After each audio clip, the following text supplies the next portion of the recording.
This is an examination of the hidden human condition. This is the Hidden Killers Podcast with Tony Brueski. We are being joined right now by Kate Wallinga. She is a forensic psychologist, and we are discussing Negasi Zuberi, the individual who had the cell in his garage, which a woman escaped from, and led police to the scene where she was being held. This man obviously has a very long history and rap sheet.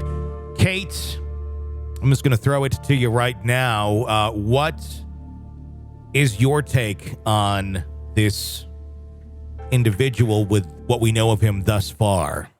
I don't think you want me to use those words. We can say anything. but I mean, I didn't go toward, I don't watch TV, so I didn't go that direction. Yeah. I went toward David Parker Ray. Okay. You know, and having, in his case, rather than a garage, it was like a trailer, like a truck trailer that he kept women in, multiple women, and had this whole fleshed out fantasy. Yeah. And okay, look, I'm a terrible person and I fully acknowledge this and own it. But David Parker Ray had years and years and years of practice and fantasizing and had written out lists and tape recordings that he would play for these women as they came to. And he had a very fully fleshed out fantasy about how things were going to go. And Zuberi had a 2-point bulleted list, and I'm like, oh, you know, cute. Like, you're trying to be a killer, yes. You know, not like it's cute, but like, oh, you poor pathetic thing. Like, give it some more thought.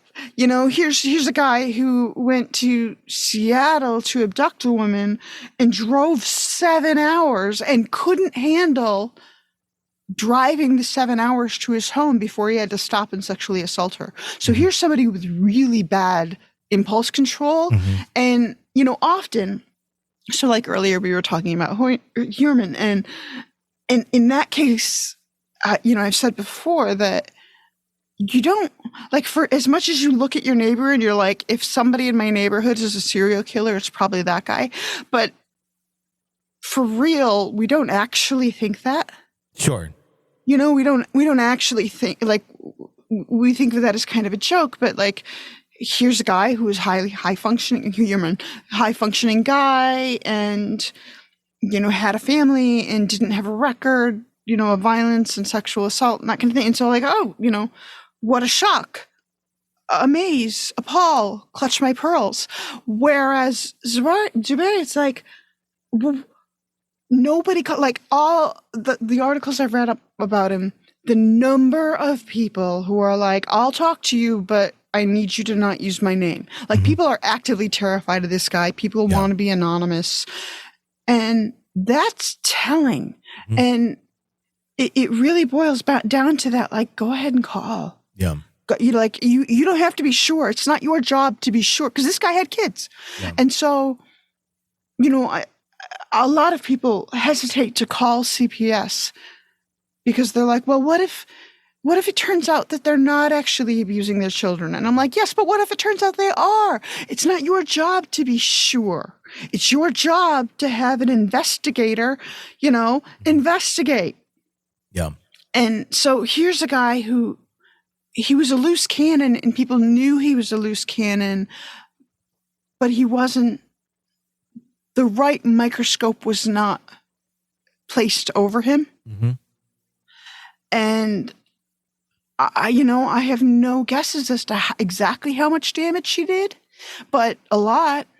How difficult do you think it's going to be to get people to come forward with testimony against Zuberi for his prior bad acts that we're unaware of yet because of that fear factor, because of the fear? I mean, look at this. This is a man who's been convicted of multiple sexual assaults over time and been accused of multiple as well. And he's out there. He was able to commit this crime.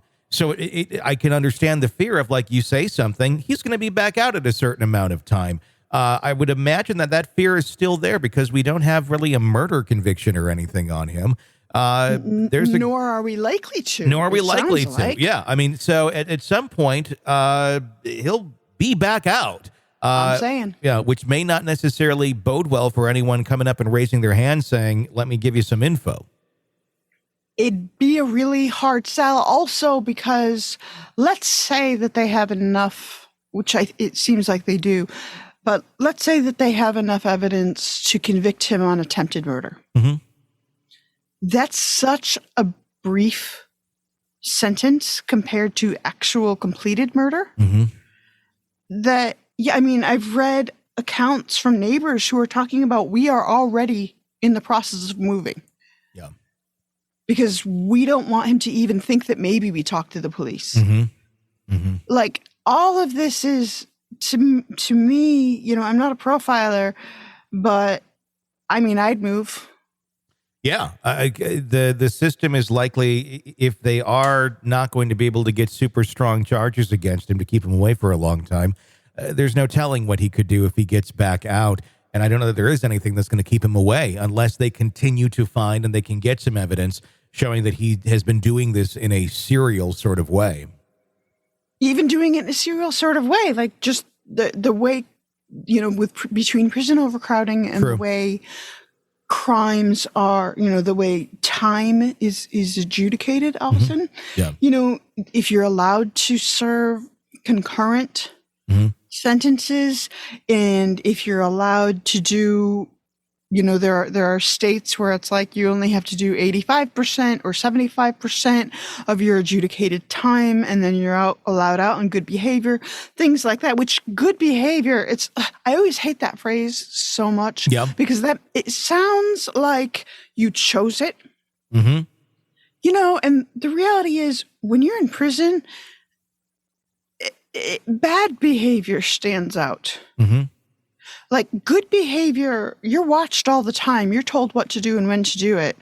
And so it's not good behavior. You're just status quo the crowd. Yeah.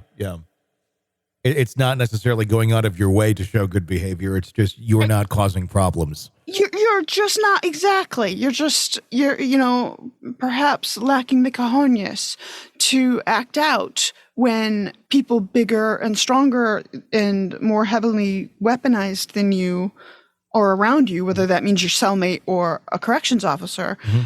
That doesn't make you good. Yeah. It just makes you scared. Sure. Seeing that he had the ability to kind of pull the wool over even Judge Judy's eyes and managed to win the case when he was on Judge Judy, I think is rather interesting. But at the same point, what it says to me more than anything else is this man's attention for or seeking for grandiose attention. Going on Judge Judy, obviously, it's a choice. No one's assigned Judge Judy as a civil judge. You willingly have to go there and do that. What does that say about this? The fact that he pretended to be a police officer to get this person into his custody, built the damn cell himself. He seems rather grandiose in many ways in the way that he conducts his criminal behavior. Yeah, I mean, hence the David Parker Ray comparison. It's like, here's somebody who he had some fantasies going on, and you know, his wife and kids were not, I don't think, involved in these fantasies in the same way. Like with David Parker Ray, he had both the help of his partner and also physical distance. You know, he was out in the middle of nowhere, and Zuberi didn't have this. Sure. And so, you know, but somehow he seemed to think he could just get away with stuff. And so, you know, I expect at some point we're going to get a not guilty by reason of insanity plea come out. It's not going to work. Yeah. Because the bar is so incredibly low on, like, any look, I did it for a living, and so I can tell you that anybody can spot the person who is actually not guilty by reason of insanity. Yeah. But I bet he tries to do that because, you know, he's going to tell himself that's easier time. Plus, you know, this is all, look at these crazy fantasies that I had. I'm waving my hands around again like anybody can see, but look at these crazy fantasies I had in my head. Like what, I must have been crazy. Nobody would think this. And the reality is like, yeah, apparently you did. And then it kind of goes to the definition of insanity. And what is that when we're talking about something like this? Because anyone could look at this behavior and go, that's insane. Why would you do that? But that variation, that definition is not truly the definition of what legally they'd look at as insane. Oh, it makes me, I'm going to say it makes me insane. Like, there's such a thing. There's clinical insanity, which is you are not fully rational. You're not logical. You don't have control over your moods. You don't have control over your thoughts. But, if you're able to, so that's clinical insanity. Legal insanity is, do you know what you're doing is wrong? Meaning, would you do it in front of a police officer? Are you able to cooperate with your attorney? Doesn't mean you have to do it, just means could you if you wanted to? And do you understand the basics of a court proceeding? Like, do you understand how to sit at a table? Do you understand what a judge is and who your attorney and who the other attorney is? Do you understand that you can say, no, I don't want to testify on my own behalf, things like that? Like, do you understand the very basics? That's very different. Yeah. Like, those are very different things. I guarantee anybody who's listening, someone who has schizophrenia. Someone who has such severe cognitive or mood disorders that they have had to be, involuntarily committed to a psychiatric facility. Like, you do.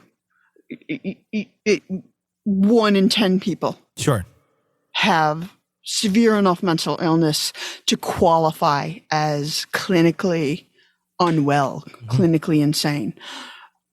You don't know very many people who are legally insane. That bar is really low. This is an examination of the hidden human condition. This is the Hidden Killers Podcast. The Hidden Killers Podcast. With Tony Brueski.